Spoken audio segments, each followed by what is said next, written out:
दोस्तों नमस्ते, मैं सुशील कुलकर्णी, आप देख रहे हैं एनालाइजर न्यूज हिंदी। एक शेर से ही शुरुआत करता हूं।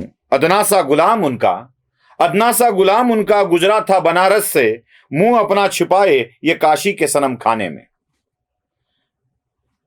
1955 के वक्त लिखी गई ये शायरी मुझे तो बहुत चुभती है। शायद नाजिर बनारसी की इस शायरी की दो लाइनें आपकी समझ में जल्दी ना आए, लेकिन सनम खाने का मतलब जब मंदिर होता है यह समझ में आता है। और यह शायरी यह किस परिप्रेक्ष्य में लिखी गई है, किस विषय पर लिखी गई है, यह आप सुनोगे तो आपको भी यह शायरी की लाइनें दिल में खटकती रहेंगी। 1955 का यह जमाना था, देश को आजाद हुए बस 7-8 साल ही हुए थे, अभी 10 साल पूरे होने ही थे। उसी वक्त देश के प्रधानमंत्री, उस वक्त के प्रधानमंत्री जवाहरलाल नेहरू देश में विजिट के लिए आमंत्रित करते हैं एक शाह को, दुबई के सऊदी अरब के युवराज को, और जो आते हैं और बनारस में विजिट करते हैं। जब बनारस में विजिट करते हैं तो सरकारी इमारतों पर लिखा जाता है कलमा तैयबा। कलमा तैयबा सरकारी इमारतों पर लिखा जाता है और बनारस के सारे मंदिरों को एक कपड़े से ढक दिया जाता है। सरकारी फरमान निकलता है कि कोई घंटी न बजाए, कोई मंदिर में पूजा ना करे, कोई ऊंची आवाज में मंत्र ना पढ़े। युवराज को, शाह को एक भी मंदिर नहीं दिखना चाहिए। बनारस के मंदिर, बनारस के भगवान उस दिन ढके ढके रह जाते हैं।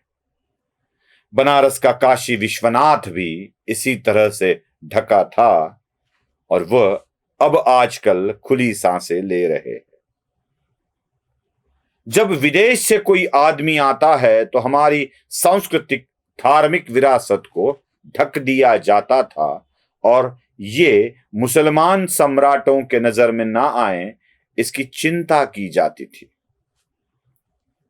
1955 के साल के बाद मैं सीधा आता हूं 2023 के साल में। और क्या होता है अब के साल में? जब कोई विदेशी मेहमान भारत आता है तो प्रधानमंत्री उसे गंगा की आरती दिखाते हैं, उसे बनारस के घाटों पर जाकर गंगारती में सम्मिलित करते हैं, उसे कोणार्क का सूर्य मंदिर दिखाते हैं, उसे नालंदा दिखाते हैं, उसे इस देश की सांस्कृतिक विरासत एवं धरोहर की पहचान कराते हैं। और विदेशी मेहमान इस पुरानी सांस्कृतिक विरासत को देखकर धन्य हो जाते हैं। क्या होता है? जब कोई पहले विदेशी मेहमान आता था तो मंदिरों को ढक दिया जाता था। अब जब विदेशी मेहमान आता है तो अपने पैरों को अनावृत करके अक्षरधाम के मंदिर में अपने पत्नी के साथ दर्शन करने जाता है, नंगे पांव भगवान के दर्शन करता है। कब सीना चौड़ा हो जाता है, बताइए जरा। कब आपको लगता है कि मैं भारतीय हूं, मेरी भारतीय सांस्कृतिक धरोहर विरासत, इस सब का अभिमान मुझे है, यह आपको कब महसूस होता है? 1955 में अपने ही धर्म पर लज्जा आने वाले लोग और 2023 को अपने ही धर्म, अपनी ही संस्कृति को बड़े अभिमान से बताने वाले लोग, ये फर्क है। जब पंडित जवाहरलाल नेहरू ने, पंडित कहते वक्त मेरी जीवा लड़खड़ा रही है, जब जवाहरलाल नेहरू ने देश को एक तटस्थ राष्ट्र की श्रेणी में ला के रख दिया था। देखिए, मैं तटस्थता के खिलाफ नहीं हूं। मैं रशिया, चीन या अमेरिका, इन राष्ट्रों के अधीन होने की बात नहीं कर रहा हूं। नेहरू ने क्या किया? नेहरू ने कह दिया, ना हम इनके पक्ष में हैं ना हम उनके पक्ष में हैं, हम तो बैठे हैं कंपाउंड वॉल पे और हम है तटस्थ। बिल्कुल एक फर्क देखिए, 2023 वाली बात देखिए। प्रधानमंत्री मोदी यही कहते हैं, ना हम इनके पक्ष में हैं ना हम उनके पक्ष में हैं, ना हम बैठे हैं सीमा रेखा पर कंपाउंड वॉल पर, ना हम तटस्थ है, हम तटस्थ नहीं हैं, हम अपने पक्ष के हैं। भारत का खुद का एक पक्ष है। भारत को अब यह नहीं पूछा जाता कि आप इनकी तरफ से हो या उनकी तरफ से हो या किसी भी तरफ से नहीं हो। सवाल यह होता है कि भारत का पक्ष कौन सा होता है। जब हम तटस्थता वाली बात करते हैं ना, तो अपना पक्ष नहीं होता है, हमें दोनों की तरफ से नहीं होना है, हम दोनों की तरफ से नहीं हैं, हम तटस्थ है, ऐसा कहा जाता है। और जब भी कोई तटस्थ होता है तो वो निग्लिजिबल हो जाता है। लेकिन जब अपना एक पक्ष होता है, यही बात जरा समाज में देख लीजिए। जब कोई स्त्रीलिंगी नहीं होता है, कोई पुल्लिंगी नहीं होता है, तो उसे ट्रांसजेंडर कहा जाता है। लेकिन जब ट्रांसजेंडर वाला नपुंसक लिंग भी लिंग बन जाता है तो 3 लिंगी व्यक्ति रहते हैं, ऐसा कहा जाता है। पुल्लिंगी भी रहते हैं, स्त्रीलिंगी भी रहते हैं और नपुंसक लिंगी भी रहते हैं। यह होता है एक्रेडिशन। भारत के लिए तटस्थता वाली बात नेहरू करते थे, आज मोदी ने भारत का अपना एक पक्ष दुनिया के सामने रखा है, दुनिया के सामने रखा। और पड़ोसी मुल्कों की तो हालत हम देख ही रहे। बर्मा की क्या हालात है, भूटान के साथ क्या हो सकता था, नेपाल में क्या हो रहा है, पाकिस्तान आज भिखमंगे की हालात में जी रहा है, श्रीलंका कौन सी हालात में जी रहा है। आपको जानकर आश्चर्य होगा कि श्रीलंका आज निर्यात कर कर जी रहा है, क्या बेच रहा है चीन को।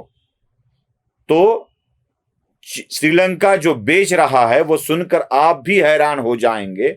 बंदर का मांस और बंदर के मगज मेंदू को बेचकर श्रीलंका अपना गुजारा कर रहा है। उसी वक्त भारत क्या कर कर गुजारा कर रहा है। भारत की सबसे बड़ी आयात का खर्चा होता है ईंधन पर, पेट्रोल, डीजल या एविएशन जो होता है उसका पेट्रोल ईंधन। इसके लगभग करीब अगर भारत कुछ निर्यात करता है, मैं अपने ईंधन की आयात की बराबरी कुछ करता है, तो आप जानकर बहुत अभिमान करेंगे, आज दुनिया को सॉफ्टवेयर पहुंचाने वाला, बेचने वाला सबसे बड़ा देश कौन सा होगा, तो भारत है।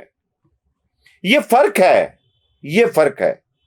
क्यों मोदी मोदी मोदी मोदी कर रहे हैं हम। यूं ही नहीं बनता है कोई किसी का भक्त, यूं ही नहीं बनता है कोई किसी का भक्त, यूं ही नहीं दिल दे बैठता है कोई किसी को, यूं ही नहीं। दिखाओ पे मत जाओ, अपनी अकल लगाओ, ऐसा कहते हैं ना। अकल लगाने के बाद समझ में आता है कि हमारा कुछ तो अस्तित्व अब दुनिया में दिख रहा है। आज 5 आर्थिक महासत्ताओं में भारत को गिना जा रहा है। विकसनशील से विकसित राष्ट्र होने की दिशा में हम अग्रसर है। मैं ये नहीं कहूंगा कि विकसित बन गए हैं, क्योंकि विकसित बनना इतना आसान नहीं होता है। चीन के जीडीपी के करीब जाना भारत के लिए अभी भी 8-9 पायदान अभी आगे और बढ़ने हैं, क्योंकि 1,60,000 से लेके 1,70,000 तक पर एनम जीडीपी भारत का है।